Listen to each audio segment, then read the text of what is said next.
temple po ay tinatayo na. In secret, Israeli Prime Minister Benjamin Netanyahu has shown his tremendous support in rebuilding the Third Temple. Recently, he released a video walking through underground tunnels beneath Al-Aqsa, which some believe are intended to weaken the foundations of the mosque and justify a takeover of the Temple Mount. Si Netanyahu po, he is at the tunnel. Ito po ay located in Al-Aqsa, which is where the Dome of the Rock is located. It will be destroyed. Tapos tatayuan po nila ng Third Temple. Naintindihan po natin. That Netanyahu has actually privately been funding around this conversation of building a third temple. The Temple Mount is in our hands. Things are going to change in the Temple Mount. We're going to have the third temple. Okay? Things are going to change. We're going to have the third temple. We will all see the building of the third temple in Jerusalem very soon. The Temple Institute in Jerusalem is active. All of the golden pieces that are being put together for the third temple have been built and are ready. The table of showbread, the menorah is ready. The third temple is ready. You see, everything have been prepared. Pag ang Third Temple po ay natayo na, simbolo ng katapatan ng Panginoon sa Israel. Pangalawa, ang Third Temple po ay tatahanan or titiraan ng Antichrist. It's not a matter of if. It is a matter of when. Kung kailan ito matatapos. I don't know if this is not waking you up, na talaga pong nasa last days na po tayo, I don't know what will.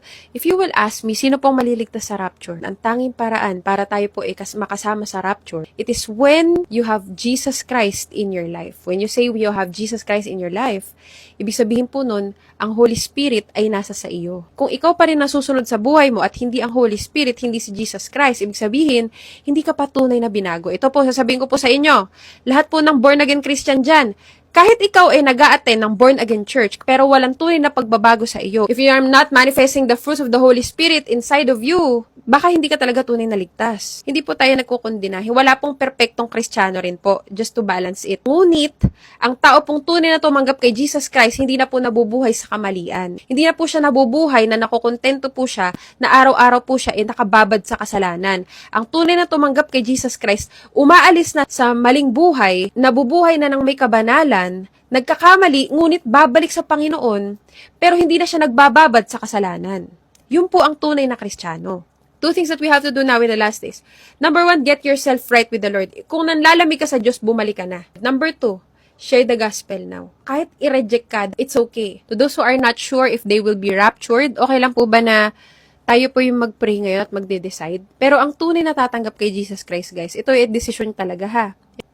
Can you repeat this prayer with me? Panginoong Jesus, marami pong salamat, Panginoon, sa gabing ito, ako'y nagpapakumbaba at inaamin na ako ay makasalanan at hindi ko kayang iligtas ang aking sarili. Alam ko, Panginoon, na kahit gaano ko kabait, kahit gaano ko kasama, hindi doon nababatay ang aking kaligtasan, kundi sa pamagitan mo lamang, Panginoong Jesus. Lord, sa gabi pong ito, binubuksan ko po ang aking puso at inaanyayahan ka na pumasok sa aking buhay bilang Diyos, tagapagligtas ng aking buhay. At simula sa araw na ito, Panginoon, Ikaw na ang masunod sa buhay na ito. Panginoon, salamat po sa kaligtasan na tinanggap ko ngayong gabing ito. Salamat, Panginoon, mahal kita. In Jesus' name. Amen! And if you truly, heartfully prayed that prayer, the Holy Spirit went inside of you. Ikaw ay may Holy Spirit na. At ikaw ay kasama sa rapture.